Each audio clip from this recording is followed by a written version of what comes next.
Dit is actually 'n interessante video oor slangvelle wat jy in die tuin kry. As baie mense kry 'n slangvel en dink hulle maar is 'n kobra vel. Maar soos daai skibbetjies loop, 'n kobra maak so 'n V-shape op die rug langs.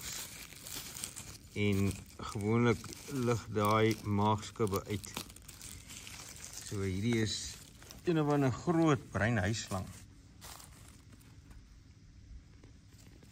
Onskadelike slang. Gelukkig. Kan nooit 'n kans vat nie, hoor. Ja. En daar kan mens sien hy val al uitmekaar uit. So die ding is baie bros.